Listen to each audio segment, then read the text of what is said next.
Hace unos días escuché una ponente de origen africano hablando sobre la decolonialidad en función de que por qué se nos enseña historia, sobre todo eurocéntrica, y en función de que se sustituye la identidad nacional, en este caso de su país africano, y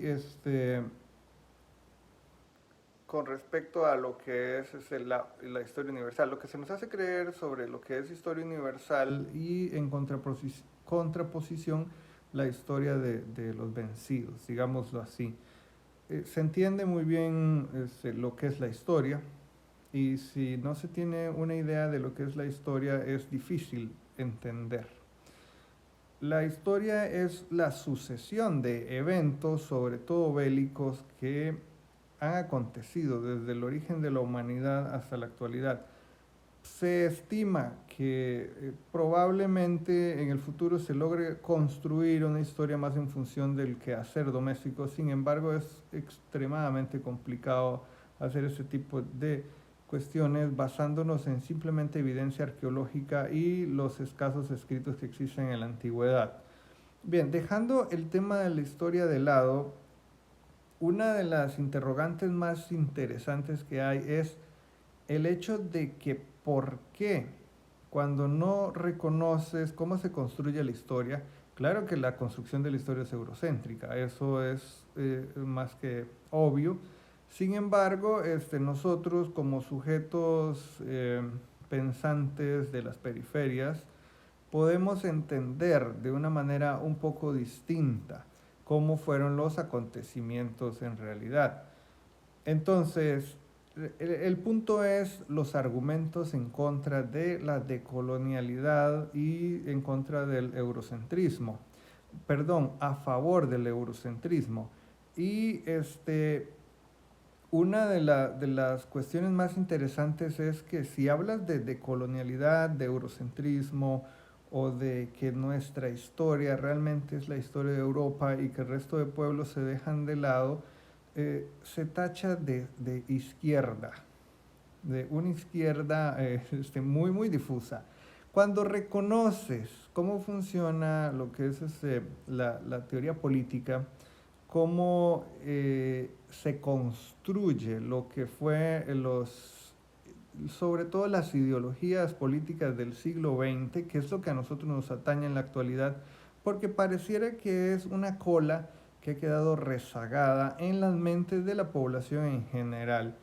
Una persona educada en ciencias políticas, educada en historia, es imposible prácticamente que caiga en cuestiones como tildar a otra persona de comunista o tildar a una persona de izquierdista en función del comunismo, del leninismo, del estalinismo, del feminismo si se quiere, porque incluso se corrompe todas las terminologías y terminan conjugándose en una especie de debatido ideológico difuso que no hay manera de poder rebatir.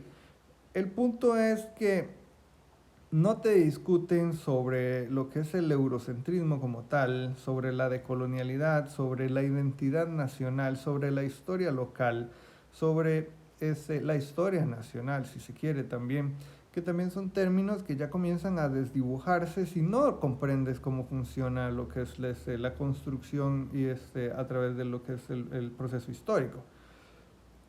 Entonces, se tacha con términos súper patéticos, ridículos, desfasados completamente de lo que en realidad quieren decir y reviven cuestiones muy extrañas cuando si hablas de Marx tiendes automáticamente a tildarte de izquierda, de tipo que está pensando en robarse la plata de todo el mundo y repartirla en una manera muy extraña, un comunismo muy extraño. Pero cuando hablas de Hegel, nadie te critica por ser idealista. Cuando hablas de Da Vinci, nadie te tilda de ser un tipo enfrascado en buscarle soluciones a problemas a través de la ingeniería. Nadie. Si alguien te dice que eres platónico, nadie te discute sobre a menos de que sea de filosofía, claro, etcétera. Que el punto se entienda que pareciera que se logró una buena permeabilización de lo que es la ideología a través de la introducción y reducción de lo que es el marxismo, de lo que es el comunismo, de lo que es la decolonialidad, de lo que es todos los constructos que intentan de alguna manera reivindicar la realidad específica, nacional de cada país, su historia local, etcétera, y se desdibuja al punto de ser desechado.